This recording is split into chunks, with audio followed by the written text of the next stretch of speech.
good evening, everyone, and we're going to have to combine just a little bit of everything here tonight. Some technical difficulties getting underway at 7:15, so we're just going to combine the news program, the news update, along with the Rumble Mumble. We'll go ahead and do the news first, and then we'll bring in our guest just as soon as we're done. So I'd like to welcome everybody to our Rumble Updates program. It's a quick 8-minute or so program that will lead into the Rumble Mumble every week, and I'd like to introduce myself. Of course, I'm Larry Bose, the owner and promoter of the Rumble in Fort Wayne, and with me tonight is Kyle Dager from Grit Marketing and Motorsports. Hi, thanks Larry. I'm glad to be back. Last year was my first year with the Rumble, not as a competitor, so that was a pretty cool experience, and I'm glad to be back.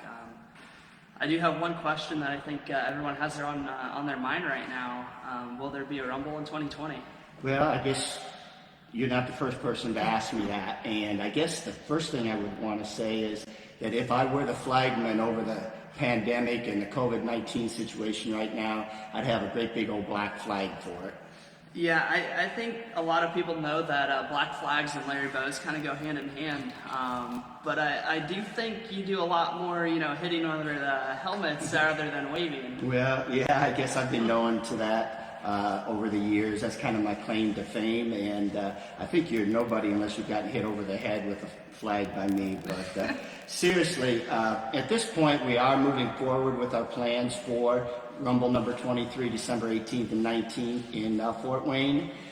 Indiana has moved to stage 5, which is pretty much wide open on the outdoors, but we are indoors in a coliseum, and right now the limit is 500 people. So you're saying that's 500 people for the whole event?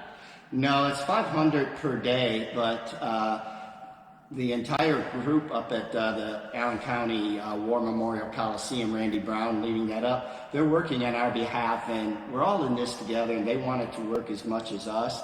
And just Monday of this week, they have submitted a plan to the Allen County Health Department to allow a capacity of 2,000. Okay, so you're saying if this plan does get approved, then we can wave the green flag on the event for this year? Well, let's just say during these unprecedented times, we're just grateful for anything that we can do, and we will work around any restraints that are given to us. If 2,000 people is indeed the allowance that is granted to us by the health department, I can't truthfully sit here and tell you that we can do the Rumble in Fort Wayne as we have in the past.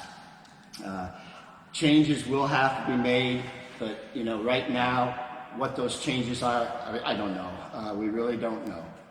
So I think the key word there is unprecedented times. What exactly are the next steps for us as the Rumble? Well, unfortunately, we're going to have to make some business decisions. The event costs, such as the rent, prize money, staffing, cleanup, advertising, and so forth, are going to stay the same. They aren't going to go down. And with these restrictions, obviously, we get more than 2,000 people, so the income is going to be greatly reduced. Naturally, if we could get a number of sponsors to come on board, that would significantly help the situation, but we know that all the businesses are being hit just as hard as we are, and sponsorship dollars are probably going to be tough to come by this year. All right, so when you say changes to the event, what kind of changes did you have in mind?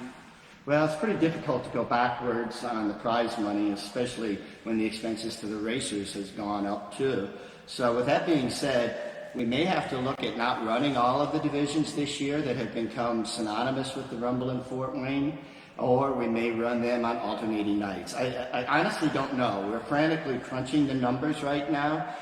When I was given that figure of 2,000, I went to last year's numbers and looked, well, can we make this work? And if we do have to live at 2,000, what do we have to do? So undoubtedly, there's still a lot of questions, and those answers are going to be determined by what we get back from the health department. And hopefully, if they come back with less than 2,000, we're really stuck in a hard place here.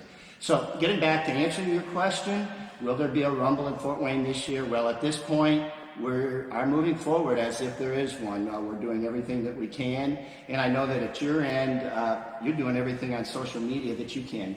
Yeah, we're definitely moving forward as planned.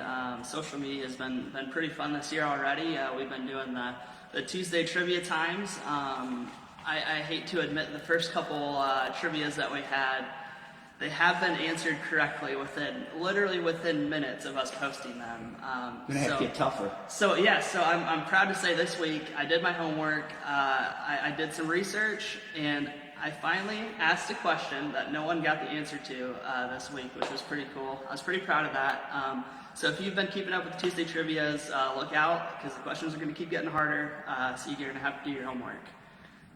We've also been doing the Flashback Fridays, which is a personal favorite of mine, just because, the sheer history of the event. And we really want to encourage people to start sharing their own Flashback Fridays as well, right? Exactly, yeah. So anytime you see the Flashback Fridays, comment your throwback to, and they don't even have to be that old, throwback to last year or whenever, you guys have been to the Rumble or raced the Rumble. We really want to see your memories and your interactions with us.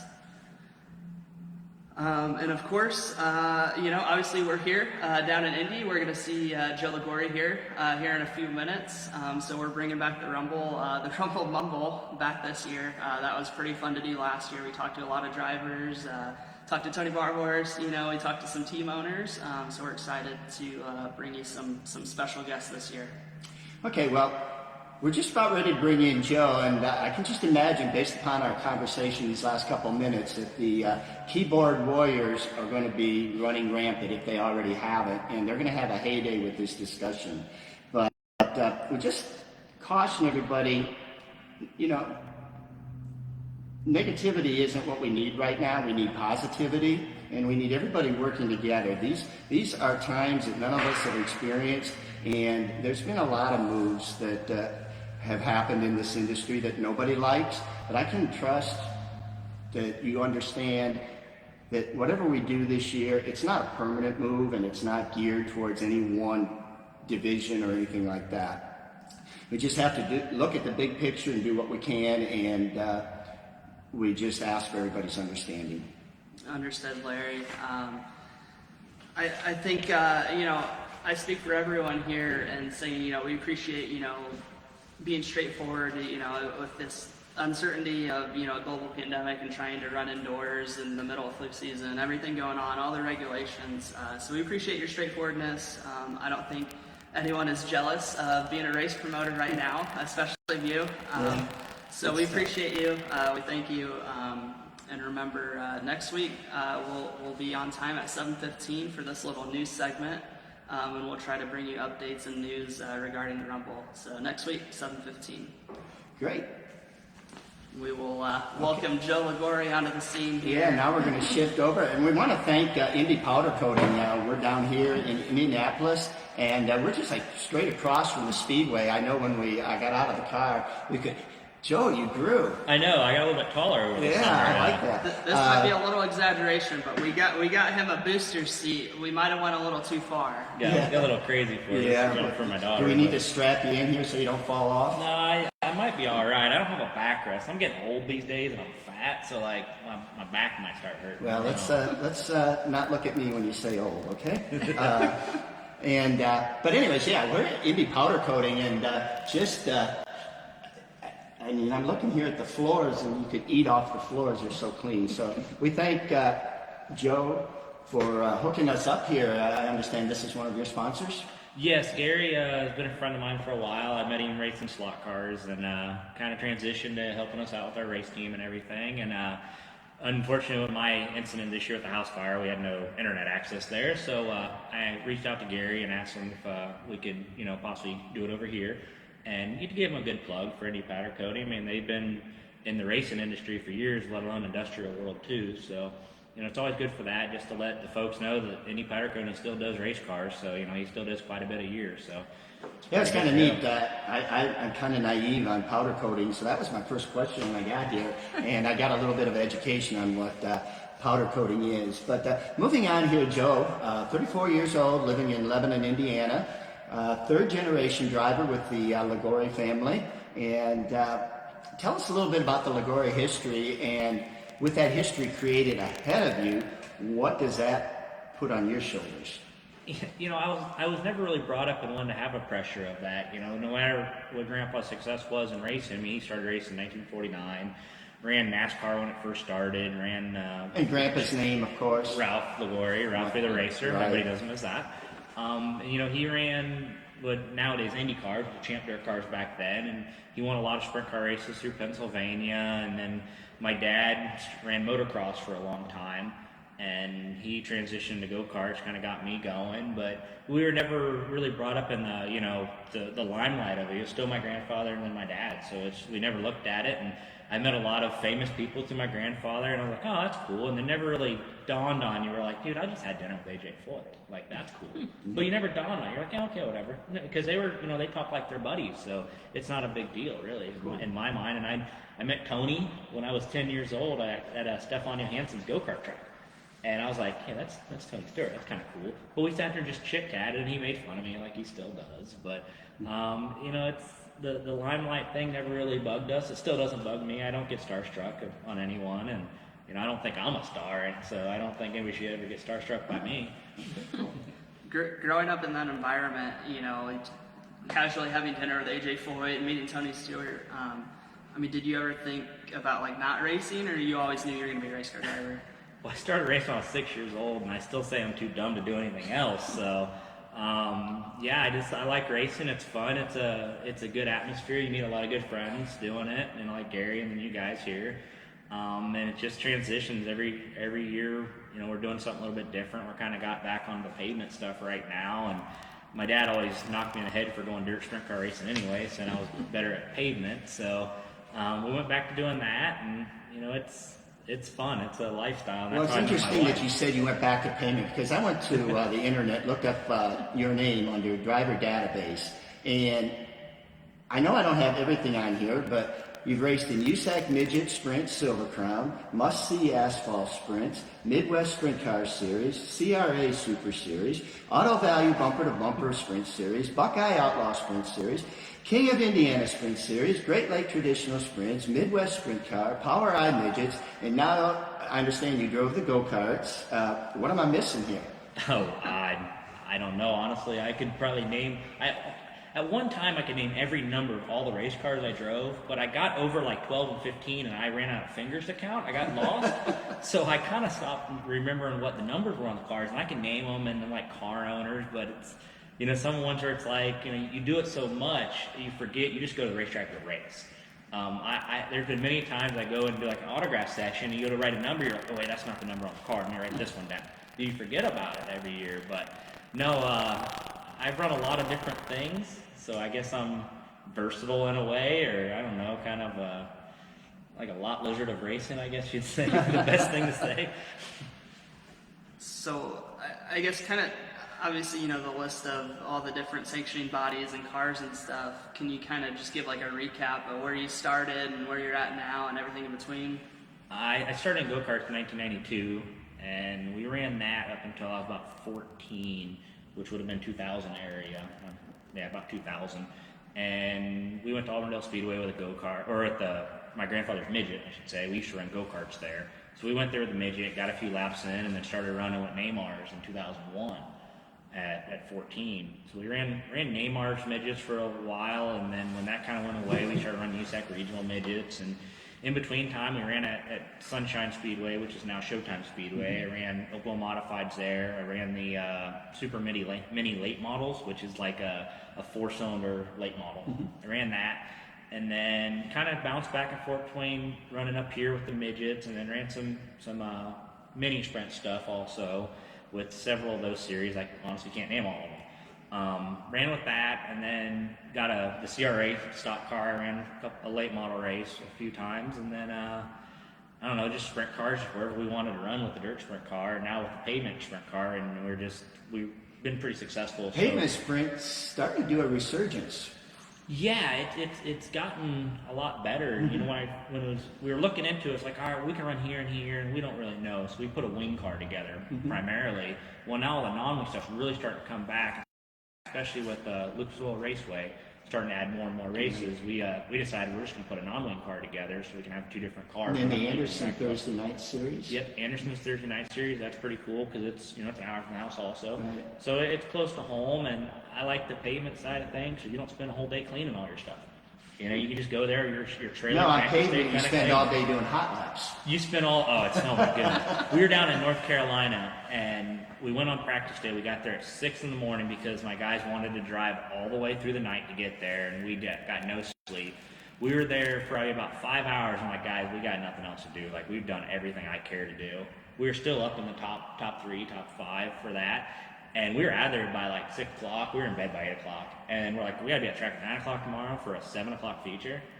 So it's like, Jiminy crickets. Yeah. But, it's the worst thing is pitting in the infield. If you get the late models running their 100-lap races, your ears start ringing, and you're like, well, maybe they think that for us, but we're only running like 30 or 40, and those guys are 100, 150 laps.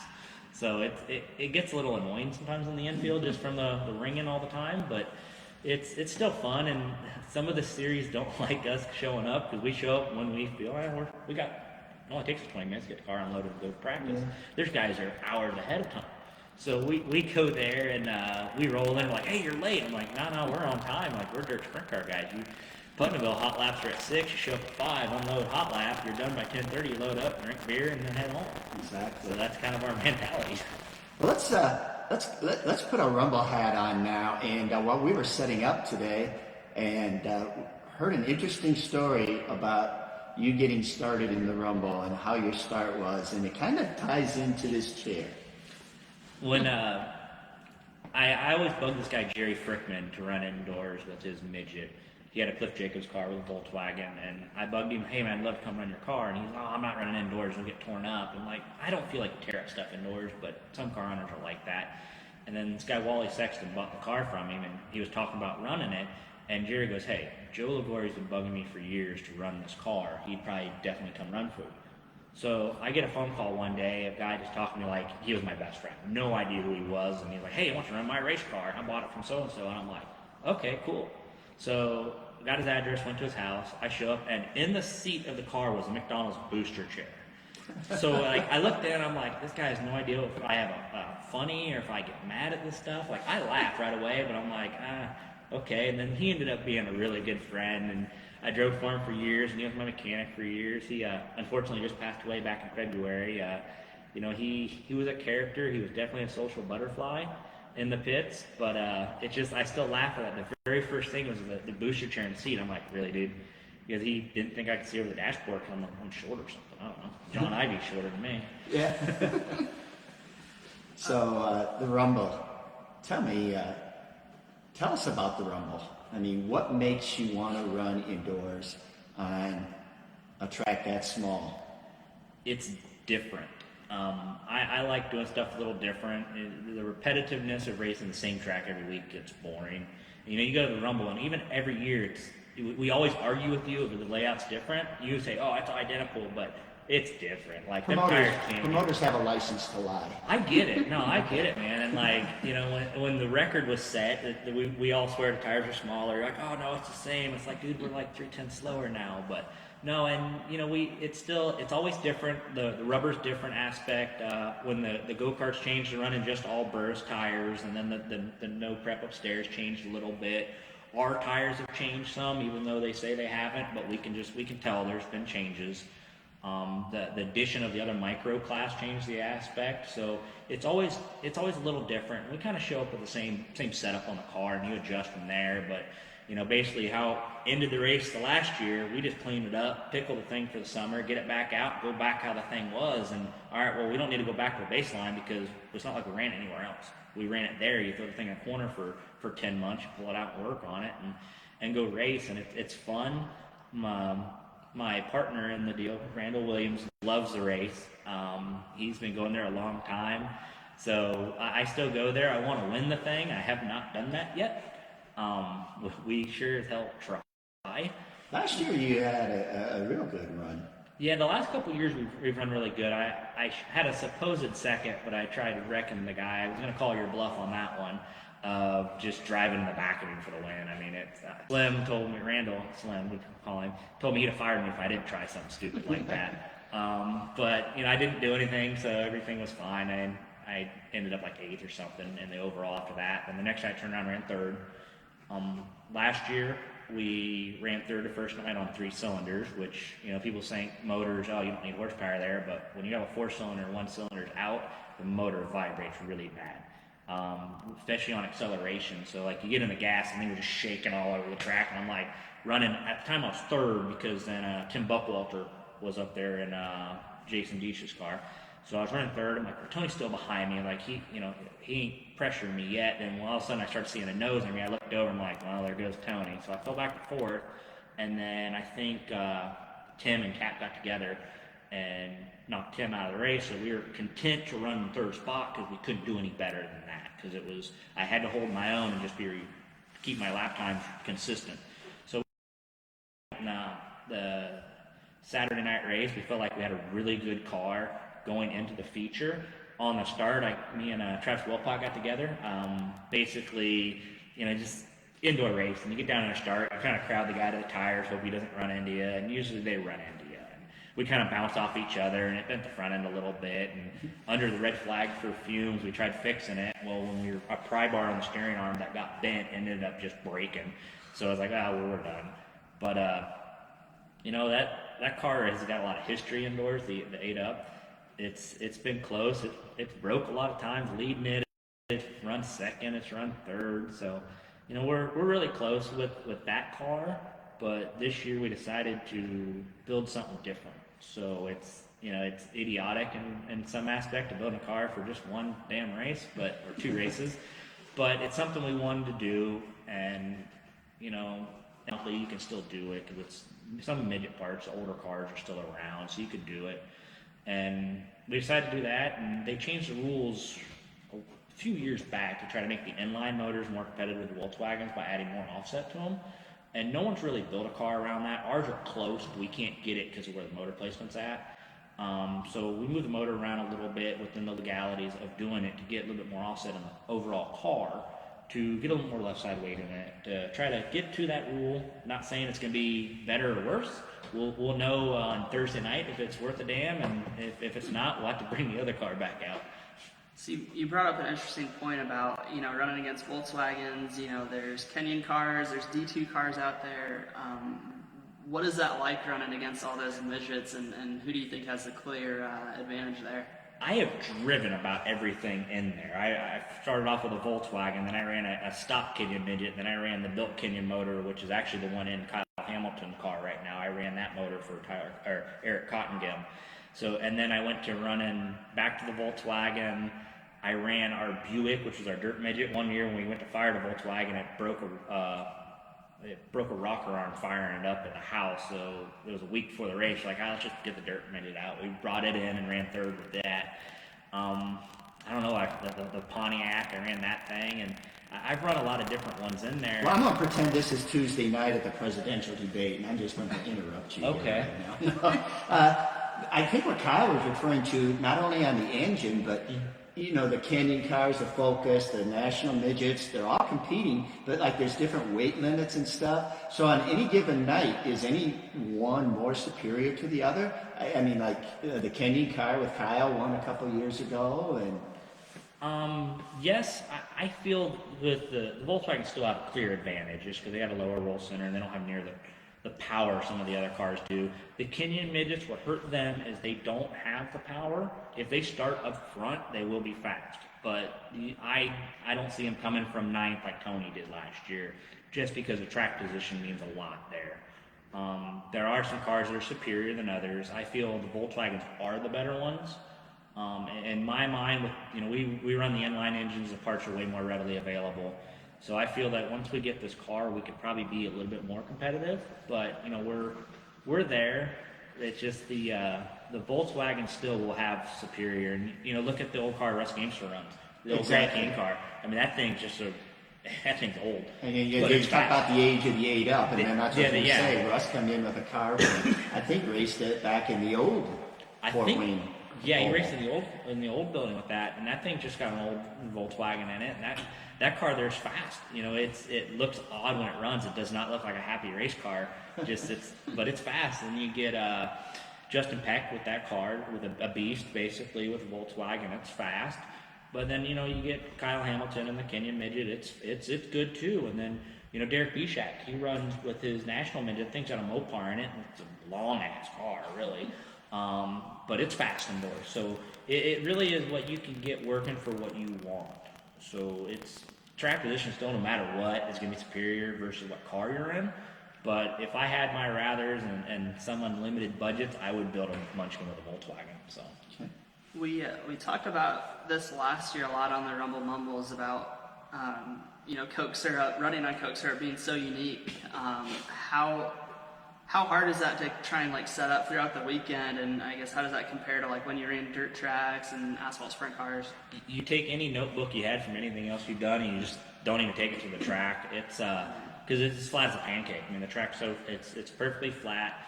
The grip level, it's kind of like dirt racing. It changes. It comes and goes. There's one year it was real patchy where you'd have a super tacky spot and then a slick spot, so you had to kind of tune on how you wanted it. And then last year it was still a little bit on the slick side, we thought, but it was still doable. Everybody was still fast and competitive.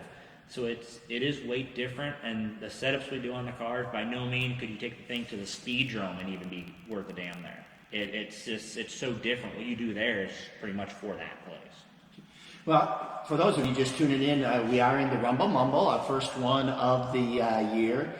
We promised that it would be 23 minutes, but we're having such a good conversation going here, and we did get started late. We're just going to go ahead and continue. We're with our guest tonight, Joe Liguori, and we do want to remind everybody that this year the Rumble, due to the way the holidays fall, has moved forward a week. For the next 2 years, it will actually be the week before Christmas. So instead of falling in its traditional time slot between Christmas and New Year's, it's the week before, December 18th and 19th, health department permitting. So, Joe, I think we're really getting the grasp of why this next comment's coming up. You've explained it quite a bit. But in 2017, you were presented the Davidliseki Award at the Rumble. And of course, that is named after a good friend of mine, David, who lost his life.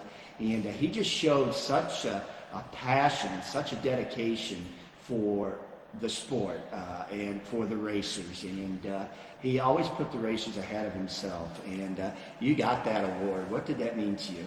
And, at the time, I didn't really know much about with David. I raced with AJ and Jonathan some, and, it was cool to receive that and talk with them about some history of David and knowing that. It was cool, it's like the sportsmanship award per se. Right. In my mind, I do everything I can to help other people if they need it.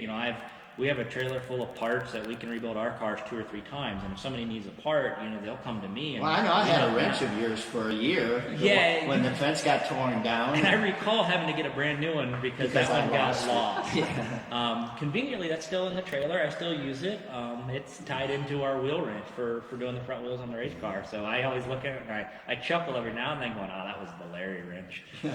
Yeah, so that was, I know that the family got together and you were unanimous decision for that award that year. So congratulations on that. Thank you.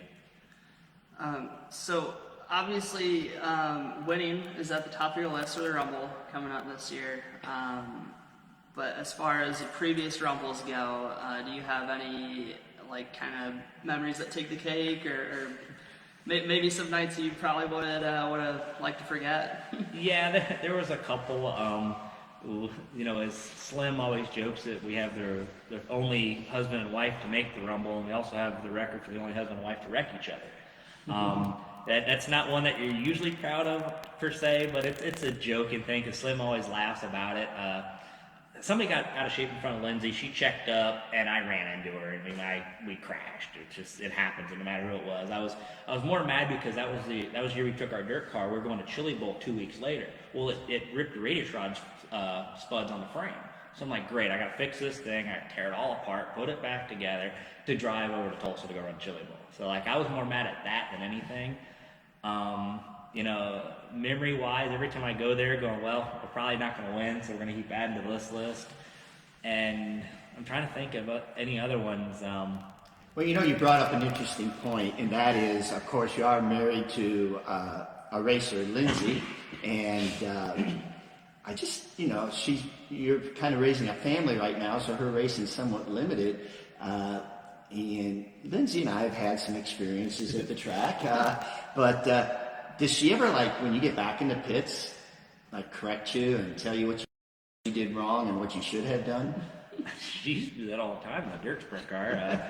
I don't know. She'd tell me I'd not run on the cushion right, or I overdrove the bottom, or you should have stuffed that guy in the fence. He was trying to stuff you in the fence.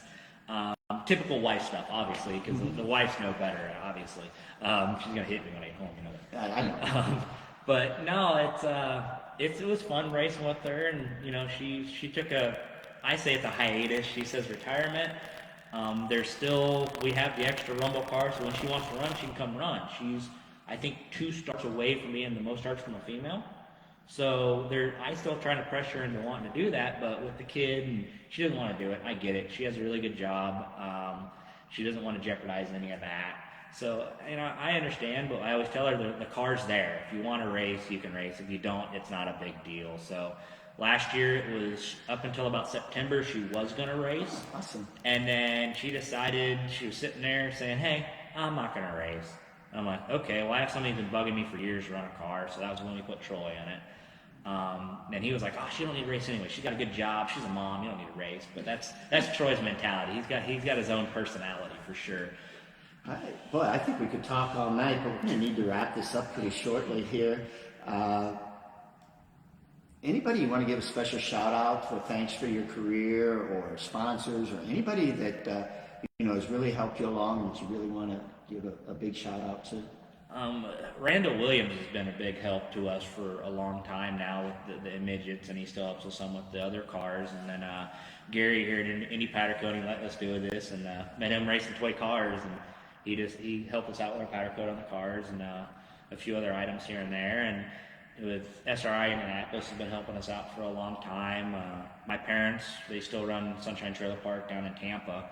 They're my biggest supporters for sure. So my dad still busts his ass out there doing stuff, so I can race, and my brother still does all his stuff he does. So he's got to feed for both my habits and my brother's habits. My brother's into the musical end of things. So, I thank those people, and there's my wife for putting up with me for sure, and my mother-in-law lives with us.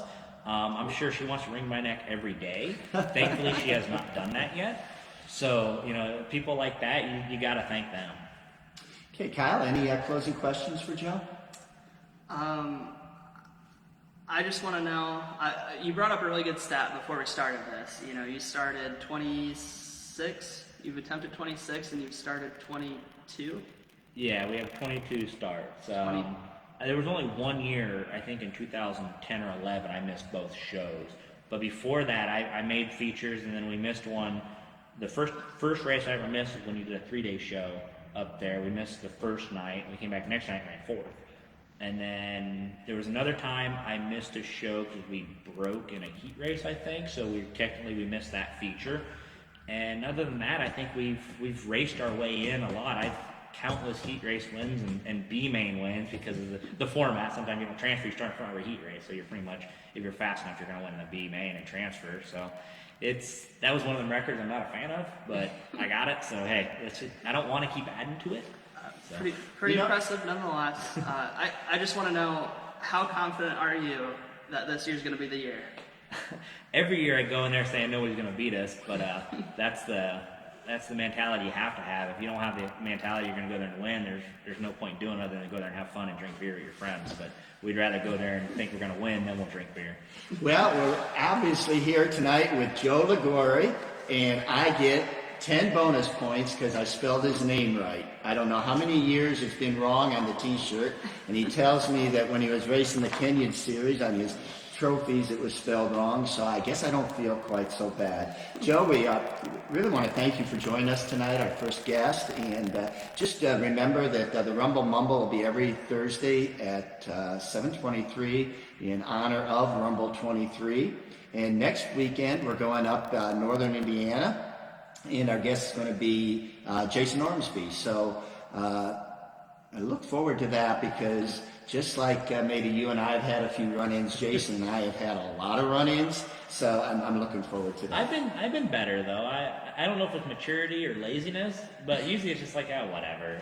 I don't. It's a long walk to the infield to get to you, and usually when you see something, That's why I hide you're in there. hiding a lot Right. too, or you get back there with a flag man, you're flagging, you hide. So it's like, you know what, whatever, we'll get over it. Yeah, it's so the Rumble in Fort Wayne, December 18th and 19th. Start marking your plans, and again, you know, I'd be lax if I didn't bring this up. We know that we're running up against the big event at St. Louis, and that is their weekend, but we just really had no choice, and hopefully there's not much of a carryover between the two.